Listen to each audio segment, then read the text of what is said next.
So, welcome to another Forster Your Health with the playlist Health Span. And this videos, along with the other videos, is why certain people not only live for very long years, but very healthy years, long into their 80s, 90s, and some even to their hundreds. The reasoning for why they have longevity in the past has always been different from each person. Starting from my first video, the person lived in a centenarian blue zone where he ate food straight from his backyard. Others gave it to the respect of the family tradition of doctors from my grandfather to my father, now myself. And some say that it was that they never let stress influence them in any respect. In this video today, we are interviewing Sam Beller and Eve Beller.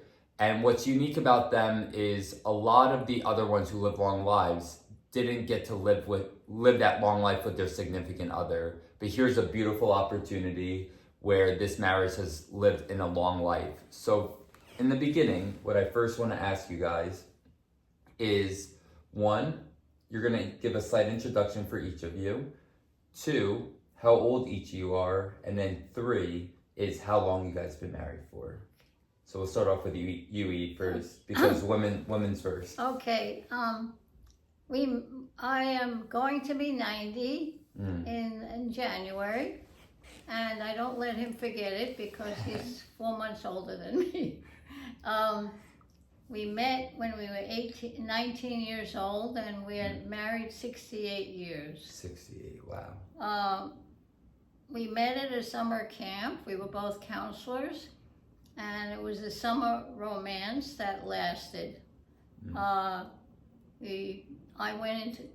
finished college, and he started college and ended up going into the Army, and we got married after I graduated from college, and we were 21 years old. That wasn't that unusual at that time, because a lot of young people were getting married at that age. So it was not an exception.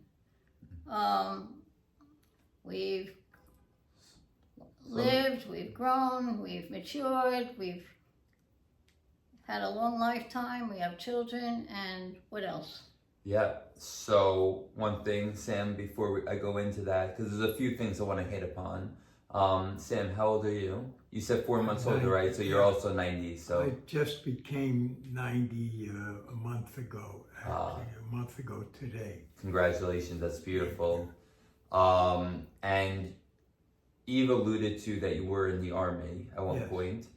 From there, how long was that separation gap, and how long do you see? Because what happens throughout life is when there is gaps where you guys don't see each other for long periods, people hear about scandals or dismay or romantic relationships.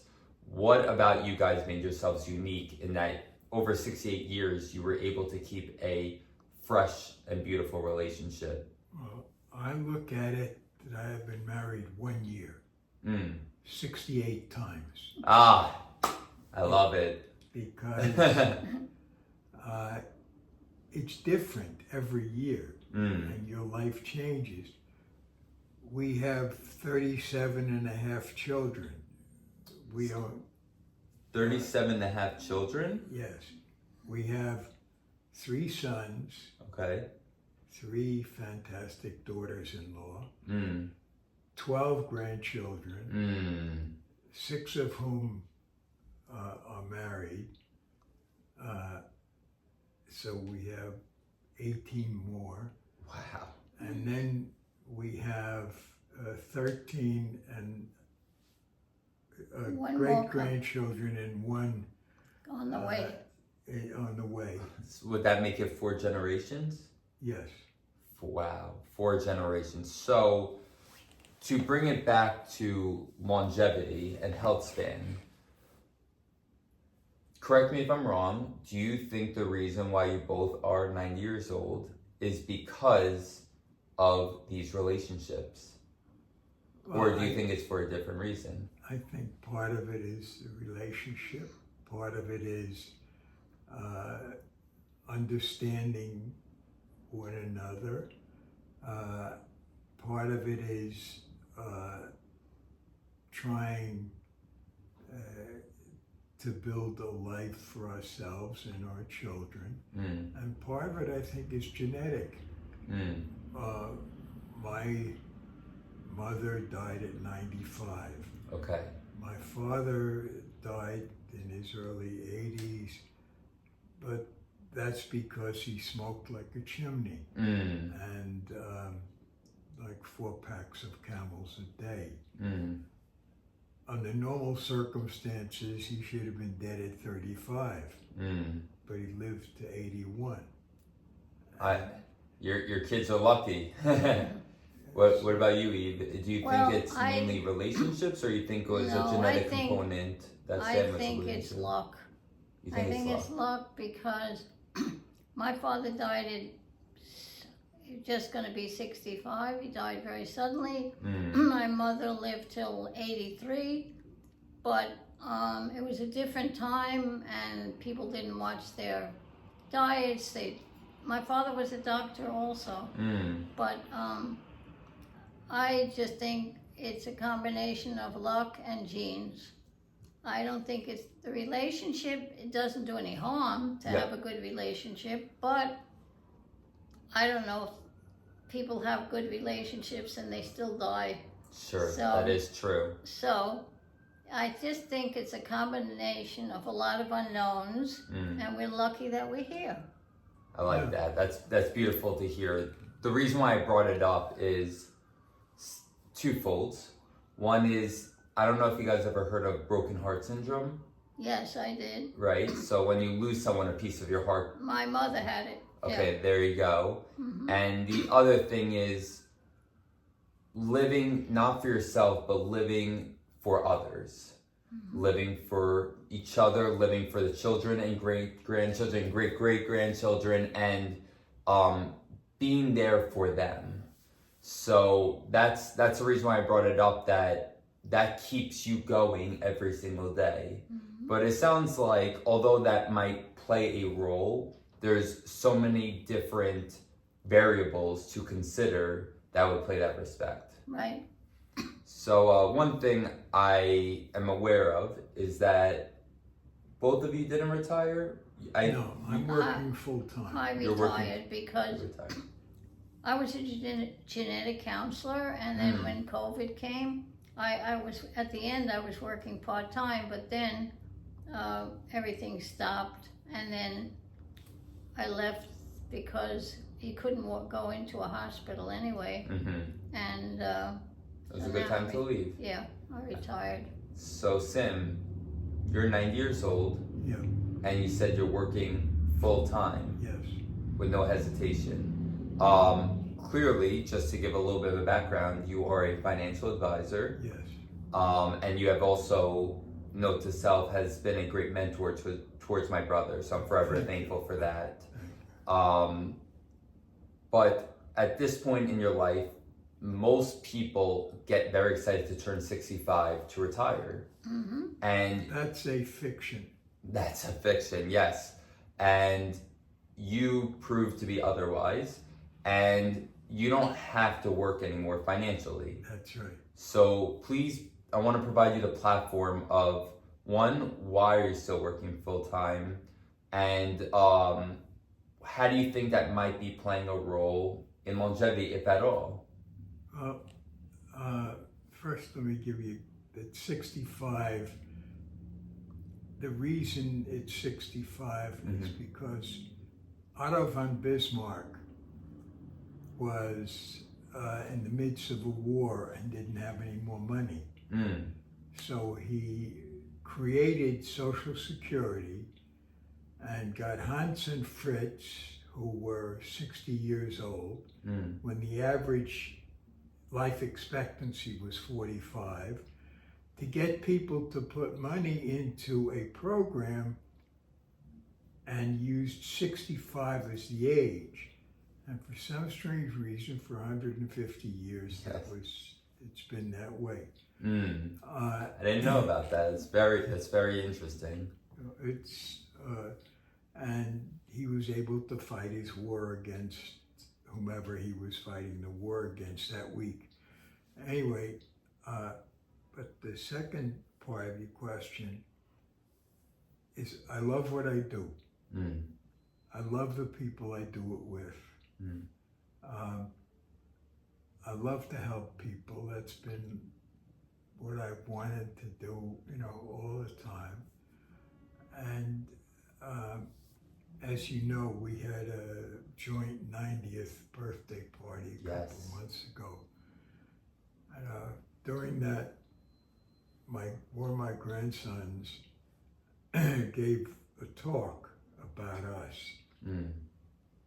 One of your 34 and a half.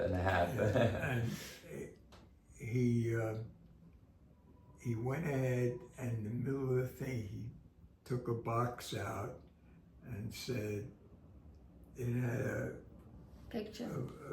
hole That in it, picture of us. of us. And I figured when he started talking, excuse me, he was going to ask for donations. And I got scared, I'm sure Brendan felt. And It's called a caring box. I'll show it to you later. Absolutely. And, so what did it represent? He went ahead, my great-grandson walked around with the box and gave people cards. Blank cards. Blank cards. Okay. When you have a party with a little over 100 people, you have 3 hours. That's 180 minutes. It doesn't give you very much time with each person.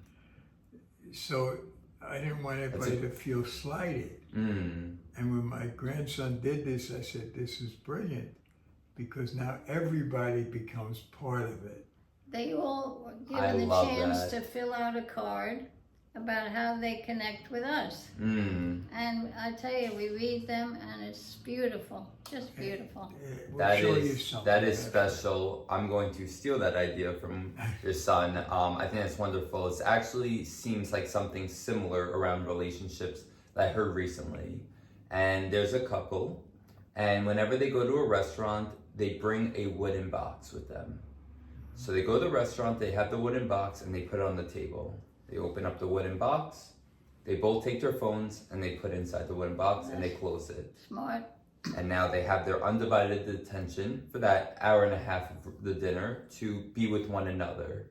And when you look around a restaurant, how many of them are actually just playing on their phones, right? There is a restaurant downtown that our son took us to, and before you order, they take out a box. Oh, wow. And they collect the There you go. So a restaurant took it and ran with that concept and made it a thing. Yeah. I love that. I'm gonna bring my parents to it, and we're gonna go to that restaurant. But so one thing about financial advisors, and I want to ask about the genetics, because you brought up the genetics, and you're an expert in it, and I do a lot of genetic testing myself in the office, so I do want to tap into that. But for you, Sam, a lot of financial advisors are under this concept around transactions, right? I am far from transactional. That's why I want to speak to you, because part of this interview is all about relationships. And one of the things you say is, I love what I do, I love who I work with, relationship, but also the type of work I do is with others as a relationship business. Yes. I want you to provide the opportunity to explain that, because we live in such a world where everyone's selling a product and they're selling things, but you understand and value relationships maybe better than anyone else I know. And it's actually part of the reason on a personal level why I wanted to become a doctor, because I love providing a service with others and that relationship moment of that 30 minutes or an hour with that patient. So yeah, tell me about how you turned a financial advisor transaction to more of a relationship business. The first, again, you see,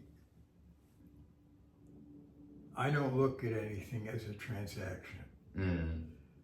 My view is this person needs help.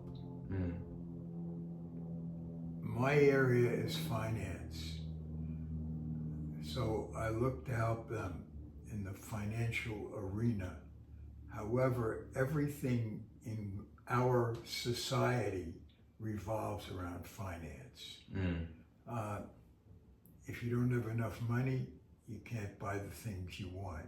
You don't have enough money, you can't buy a car. You can't live in a kind of apartment you want. So money becomes a major factor. Most people have no concept of money.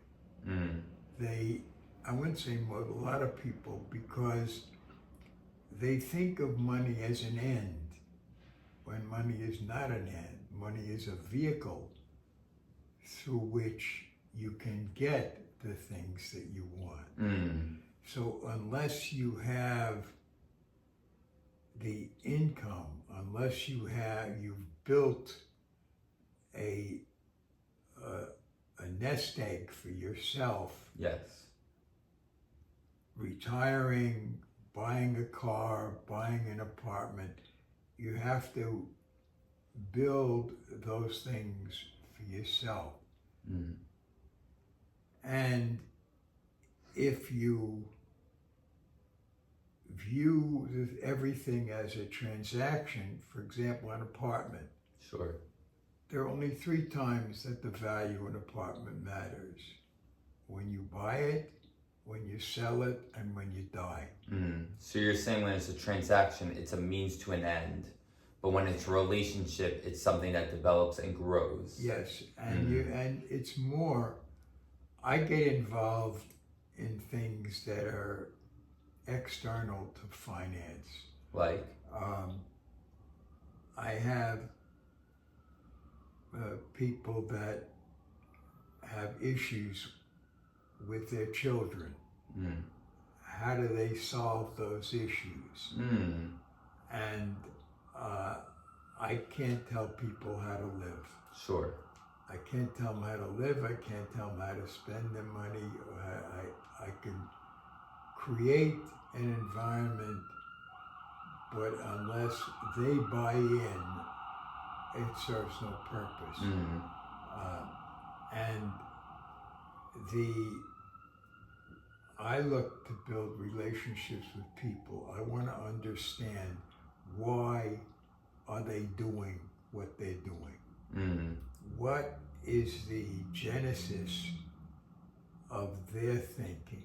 And you enjoy that aspect of it. Oh yeah, because that's the whole thing. He's a financial psychologist. I was about to say, you know why I find this resonates with me dearly is because when I first started practice, I had this construct way of how I was going to approach the patients, and we're going to do it Dr. Forster's way. And I learned really quickly on that every patient needs something different from their doctor. That's right. And I've learned how to adapt to depending on what the patient needs. And I am the first and foremost to say some patients need supplementation and nutritional guidance. The next one needs just a good chiropractic adjustment. I've had patients come in, very honestly, they come in, they just need someone HIPAA compliant to vent to. That's right. And I'm the only one that can spend 20 minutes with an open ear. And they are happy to do it to someone where it's not built into their neighborhood, Well, and you they can't have get no that. vested interest. No vested interest, exactly. And it means the world for them, and their stress level decreased tremendous. And I even have a patient, to tell you a story, where he made sure he's my last patient for the day, because after I treat him, give him the advice, do everything I do, I let him close his eyes for just 10 minutes and take a 10-minute nap, because it's his only opportunity to close his eyes, and no one can be upset because he's at a doctor's office. And that was the farthest thing in the world I ever thought I would ever allow or do in the office, until I realized the That's concept what he of needed, relationships. Exactly. And That's reading that person. This is what I tell you, brother, that there are people in our industry that look to transactions.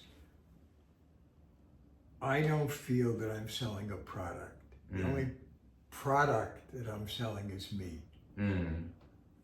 That if people, I do things in a way for me. Other people can take some of those things and do them. Other people say, well, you know, maybe if I did this differently. All I look to when I deal with my clients is my concern is not necessarily tomorrow. My concern is 20, 30 years from now. I have discussions with clients who have inherited money and are starting to dissipate it. And I have to stop, as is happening now in Florida, I have to stop the water from leaking out of the dam, and I have to stop it. Sure.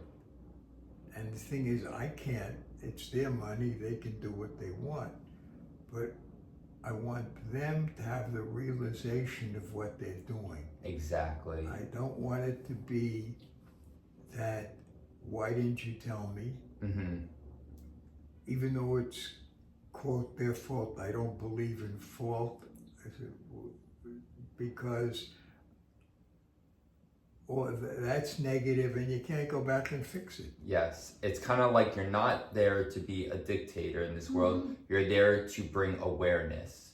And most people make mistakes more often, not because they know something's wrong but they're going to do it anyway, but that they're doing something they thought they were doing right for a long enough period of time, and it actually was not the best decision that could have been made. And having people like yourselves bring awareness to those concepts to stop them from, you know, going in the wrong direction is providing the service that you're looking for. So now circle it back to the genetic component of it, from relationships to genetics. You were able to spend over 6 decades with Sam, in a happy marriage, or even longer, because if you consider when you guys met at 19, but you also spent much of your career in genetics. So how much of genetics do you think plays a role in all this, and what's your philosophy? Because there's very few people who understand genetics maybe more than you in this world. Well,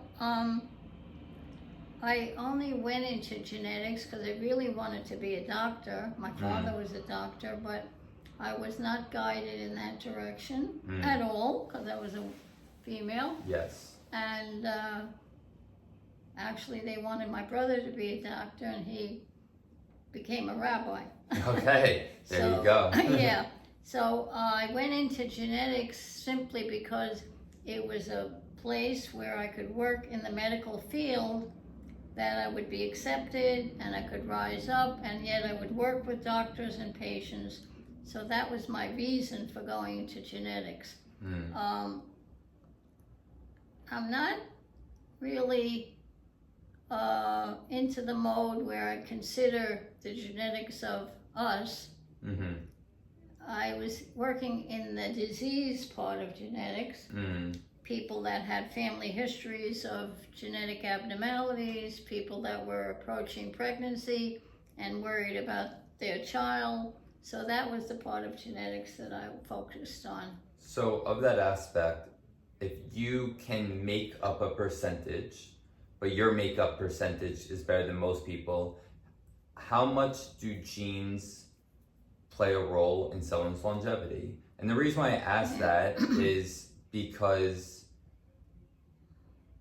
there is a concept around epigenetics, where everyone has genetics of some kind of cancer they're born with. Right.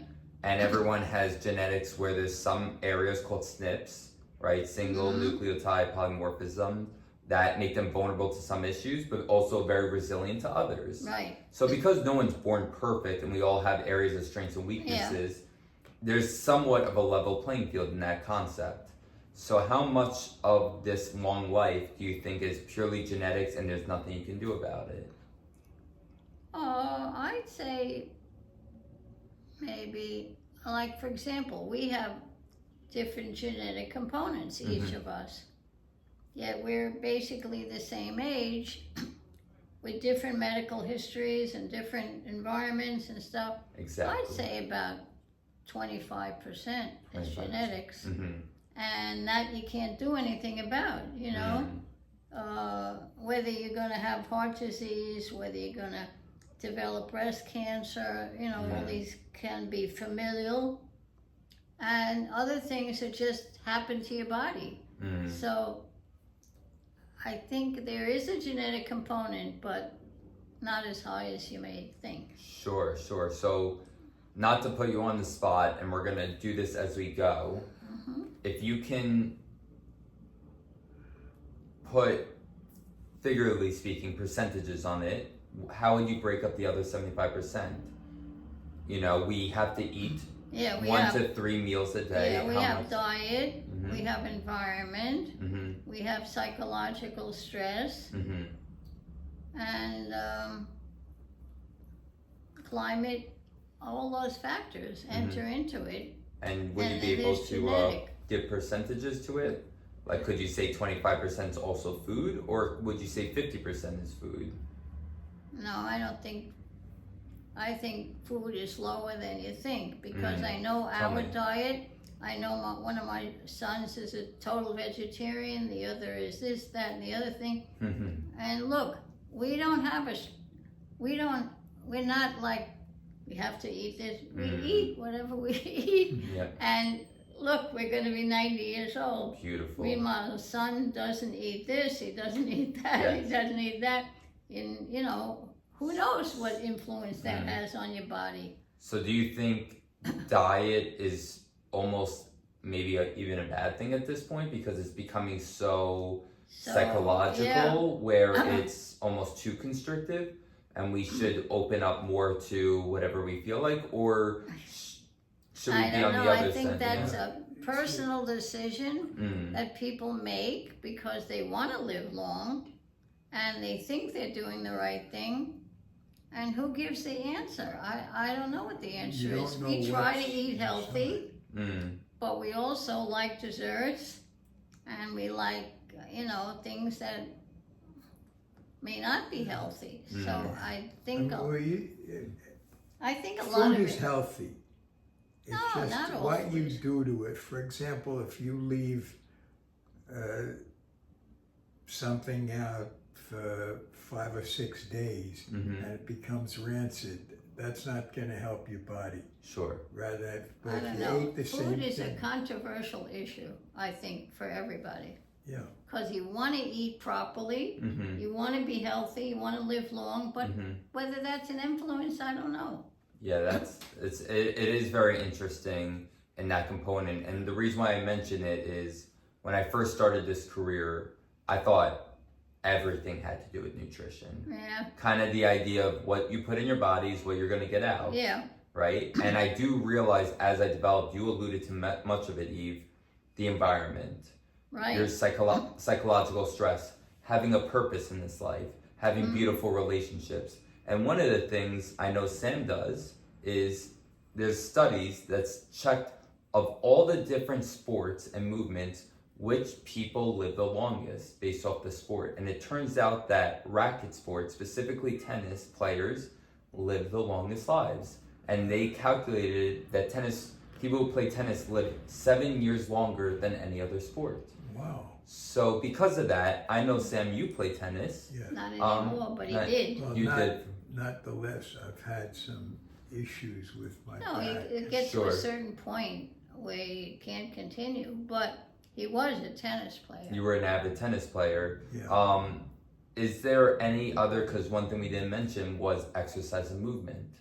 I exercise, not a lot. I mean, I walk between 1 mile and 3 miles a day. Every day. Yeah, not Wonderful. Not specific walking. For example, yesterday I had a doctor's appointment on 51st Street and 5th Avenue. So I took the train, and the blocks between 7th Avenue and 6th Avenue and 5th Avenue and 6th Avenue are 1.5 miles long. I mean, at least it appears that way. So I walked there. Then I had to go to 64th Street. Well, actually, I walked back to my office on 43rd Street. Then I took a bus, a train up to 66th, had to walk across town. I checked last night, I walked 3.1 miles yesterday. Beautiful. I have no, but I try to keep between 1 mile and 2 miles. And what about you, Eve? I love to walk. I do daily walking, part of my life, but I go to a swim exercise place once a week. But I'm not big on exercise, and here I am. Our general feeling on exercise is every time I feel like exercising, I sit down for 15 minutes until the feeling goes away. That is hilarious. I'm active in my life, but I don't. Sure. I'm not focused on exercise. It's almost like you let life be your gym. Exactly. You don't need to specifically head to the gym to do your exercise. No, I don't like gyms, and I don't like doing, formal exercise. Sure. And I've always been that way. I mean, as a child, I rode my bike, we went skiing, we were active. Yep. But, now, afraid to ride the bike, I don't want to fall and break a bone at this age. Very understandable. So we walk, and I go to my exercise class, but I don't, stress the exercise. Sure. So let me ask you a question, both of you. Sam mentioned something that you aren't married for 64 years, but you're married for 1 year, 68 years. Yeah. But you're married 1 year, 68 times. And I think that is a beautiful line. And I want to ask 2 questions around that concept. Okay. One is, currently, as of 2024, divorce rates is about half. Maybe it, according to Forbes magazine, is closer to 41-42% of marriages end in divorce. One, I would like you to freely speak about why you think this happens, and 2, provide the opportunity of how you guys are able to adapt year in and year out and evolve with each other, knowing that the same Sam and Eve as a 19-year-old is very different from the same Sam and Eve as a 90-year-old. Right. So first, the concept around divorce is what your thoughts are, the reason for it, and then how you guys are able to adapt each year and grow. Well, I remember the day I got married, I was only 21, but I said to myself, I remember this, on the pulpit, I said, this is forever, okay? Now, when younger people, first of all, it's a whole different world. We didn't live together, and, we were together, but we didn't live in the same building or anything. Nowadays, first of all, they live together, sometimes 7 years. Then I think the lack of commitment and the fact that if you have an argument, you can't solve it, you just leave. And just the whole concept of sticking together and trying to work it out seems to be missing. So a lot of people flight when there's arguments, and basically if you don't approach it and actually get to the bottom of it and get on the same page around the concept, it's only going to put I call it a small traumas into a relationship that might build up over time. I just think that people are not committed to solving a problem. The commitment aspect of it. And tend to fight and flight. I think they just run away. How can someone live together 7 years and then get divorced? I don't understand it. I don't get what happened, Absolutely. I think Eve's right. You make a commitment. In our marriage, it's very simple. She's perfect, I'm not. Stop it. No, seriously. Sam, I'm taking a lot of wisdom from you. I'm taking my notes. The way I look at it. I mean, we're not perfect. We fight a lot, we argue, but we come down to the bottom line is that we still care about each other, And the concern is there, and viscerally you know it. And when we do have disagreements, And I kid about it all the time that there are only two rules in my household. Number one, she's always right. Mm-hmm. Number two, when I have her nailed against the wall, absolutely, definitely wrong, I refer to rule number one. Oh man, this is gems on gems right here, Sam. I'm loving No, it. but the thing is, we discuss a lot of things. We know how we each feel on major topics, Mm-hmm. even politics, you know what I mean? We don't hide anything from each other. Sure. And if I feel like I don't like something, I tell him, you know, I don't like That's it. it. No. And the Absolutely. same with him, or making decisions about lots of stuff. We generally, you know, if someone feels very strongly about something, we go along with it. Mm. And it's a question of this is what we have to do. Ultimately, we have to live with each other. Yes.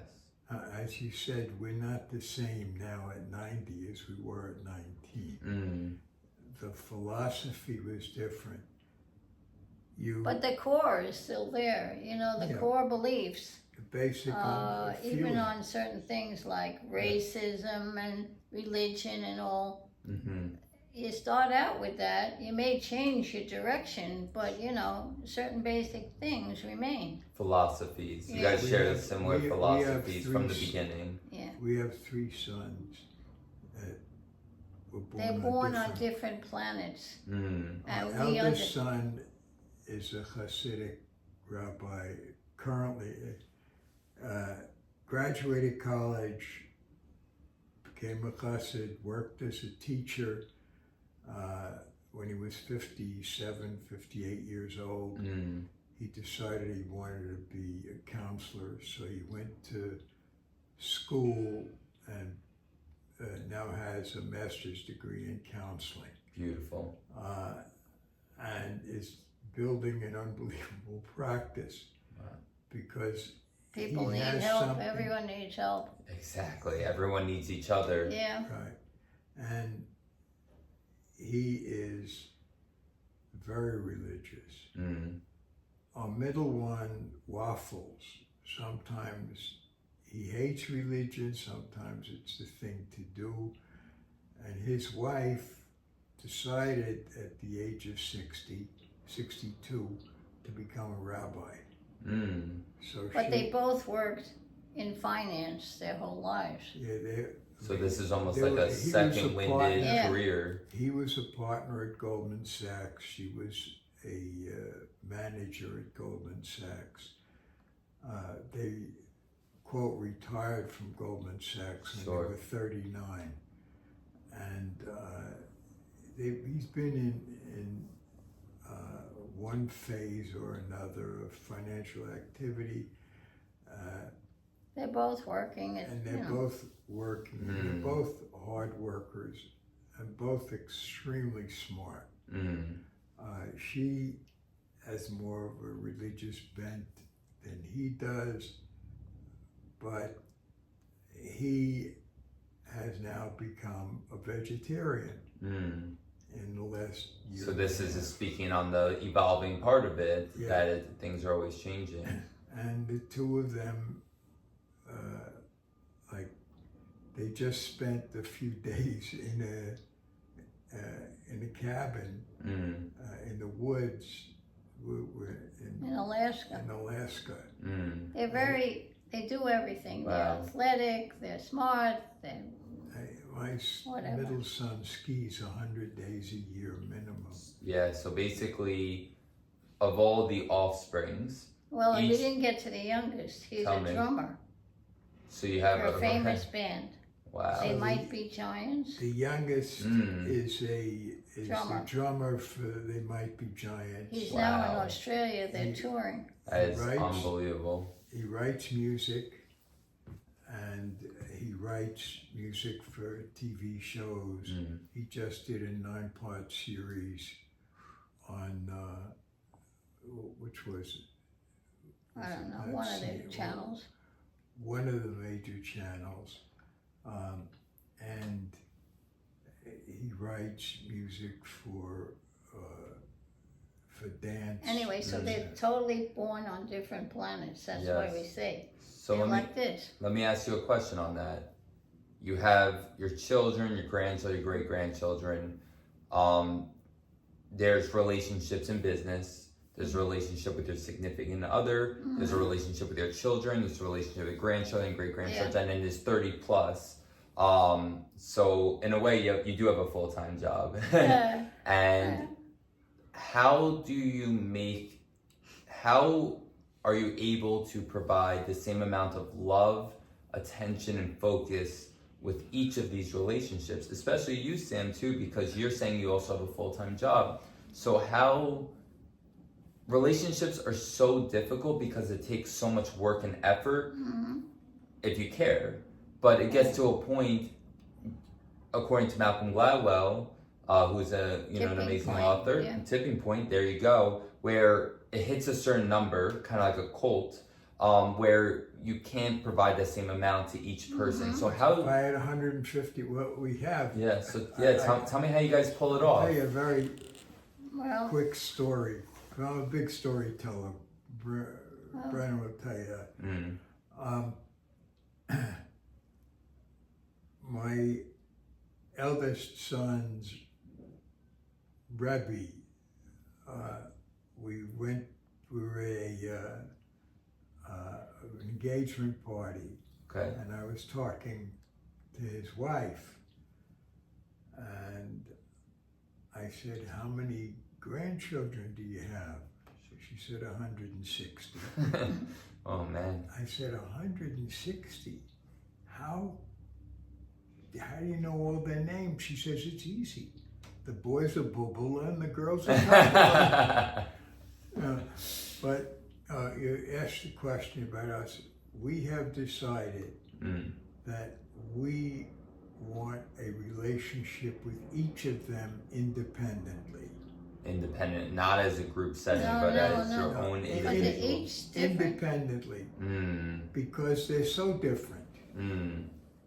And we try to get them together, but it doesn't work because they live in different worlds. Yes. Different planets. They do.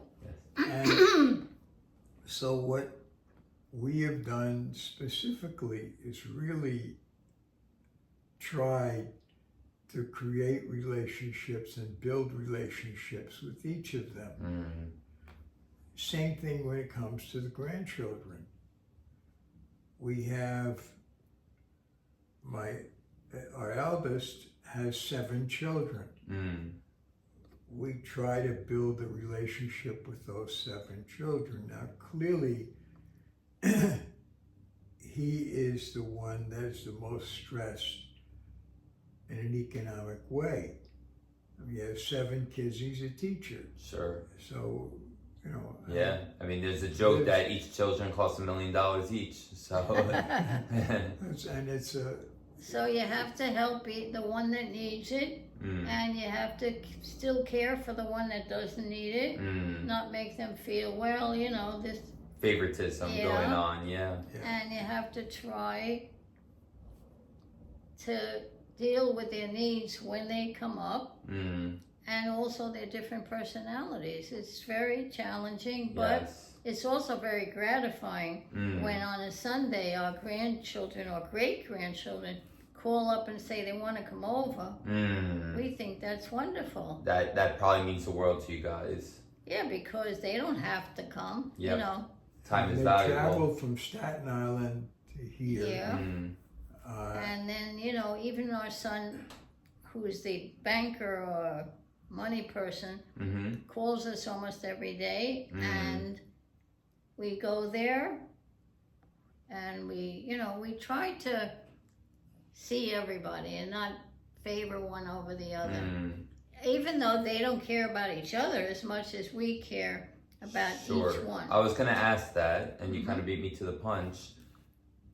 Did this principle of making this a mission of you guys, did it bleed into the next generations, or do you notice that they're a little bit on their isolated life, and they don't do as much of a job of making sure they interconnect everyone.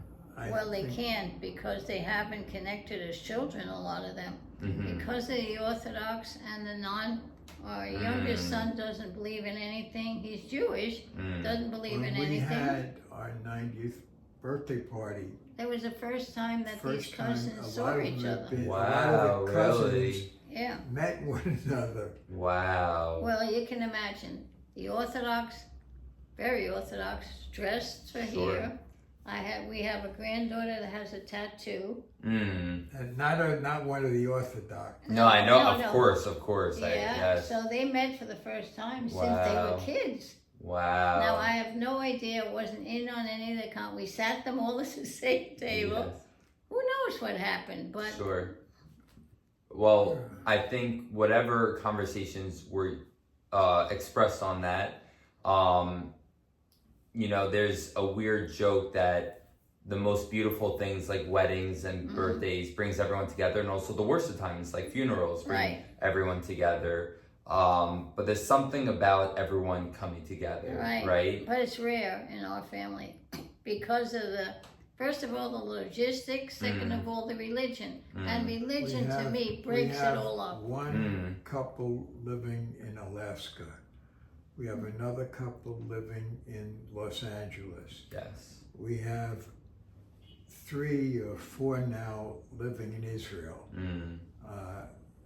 We have... you can only do so much. Living on Well, Staten Island. we do each one, but what they do with each other, we're out of control. Yes. We can't control their lives. But we did come together at the party. Yeah, that's beautiful. Just to bring it full circle at the end, would you say out of everything, relationships is your number one purpose in each other's lives over everything else? You mean with our children and grandchildren and so forth? Like some people, their most important thing is their purpose in life, maybe being a financial advisor. Another person would be, meditating, or spirituality is their number one purpose. But I feel like the theme with you guys is relationships is number one out of everything else. And everything else could come. And it takes up a lot of time. If you don't have the trust, you don't have anything. If you don't have the feeling that the other person, quote, has your back, as the common... This is at our 90th party. This is all our children and our grandchildren and our great-grandchildren. Well, wow. Actually, Not all of them. Not all of them, some that the ones come. They couldn't Sure. come from Israel.